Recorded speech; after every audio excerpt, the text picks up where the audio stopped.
I would say how we didn't put our heads down because early in the season people will score on us and we'll like kind of put our heads down and not finish. So it was happy to see when Ohio scored, our defense still being by each other and still like playing hard to the end. Yeah, because you guys did fall behind 10-3, but it seemed like you got stronger instead of wilting, which is a really good progression seemingly, especially for these young guys, right? Yeah, most definitely. Seeing that coming back from a 10-3 is good. Seeing us come together, pick each other up, and go out there and finish, it was a good feeling. And in terms of numbers, you guys improved a ton in terms of yards per game allowed this year compared to previous years, allowing less than 400 per game. What do you attribute that to? Is this has been a year that maybe you didn't get the wins and losses you wanted, but you still saw a lot of improvement on defense? I feel like we don't really look at yards per game and all this. We just go out there and we give it our all every snap. We did kind of control the run game, and it was good to see our back end was helping our D-line, and our D-line was helping our back end. So everything was just camaraderie football and just everybody playing together. You had all the turnovers, but you had the safety too. How big of a boost was that, getting that safety after maybe the offense had a bit of a frustrating moment, they're not being able to cash in the defense stuff? Well, it was good getting that safety. It gave our team an energy boost. The sidelines were into the game. Our defense was into the game. And it just brought everybody up and put us in that next gear. So getting that safety, it helped our team get momentum. Take us through that safety. I mean, were you surprised that they're in their own end zone? They're in shotgun and doing like a speed option in their own end zone? No, I wasn't surprised. We watched the tape. That's what they do on offense. 18 is a great quarterback. He's a running quarterback, running threat. So when we seen him sub in, we kind of already knew where they was going. So we just made a play on the ball, got off blocks.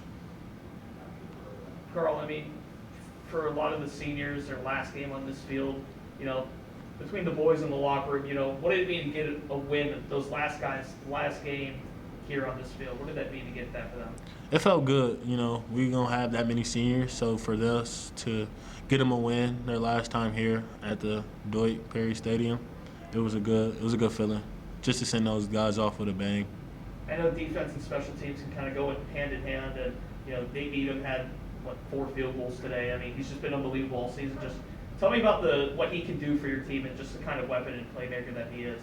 Nate Needham, he's a game changer. He's most definitely improved from last year to this year. But it wasn't a surprise to me. He works his craft every day. He's locked in to everything, and he just got better as the time went on. The secondary played really well today too, and Deshaun got in and Trent got interceptions, and you guys just kind of battling up front for those guys. Just tell me about how that defense was able to work hand in hand today to limit Ohio as much as you guys did. Coach Lou put in a great game plan. I feel like our front seven, we got pressure on the quarterback, which allowed our DBs to get picks and get PBUs. It was a good feeling because when you could just help each other out, where the D-line could help the secondary and the secondary help us, it was just good. It was good team football. Knowing that Ohio's kind of a run-first team, knowing that they use 2 quarterbacks and they both can run a little bit, but one more so to run than the other, does that make things easier or harder in terms of game planning? I feel like it don't make it harder. I just feel like you got to know who's in the game. You got to know down the distance. You got to go know personnel. When 18's in the game, we're thinking run. When 7's in the game, we're thinking more balance. So we kind of already had a good game plan going into this game. Coach talked about building momentum into the offseason. Do you feel like you guys did that today? I feel like we definitely took the step in the right direction, building and taking it into the offseason, just showing our team what we're capable of. When you look back on the season, do you think the 4 wins are going to stand out more, or the 4 games that perhaps you guys should have won will stand out more? The games we definitely should have won. Those games are definitely going to stick out. Just a couple plays we not executing and we lost. So we're going to work this offseason, try to eliminate those plays and try to be better.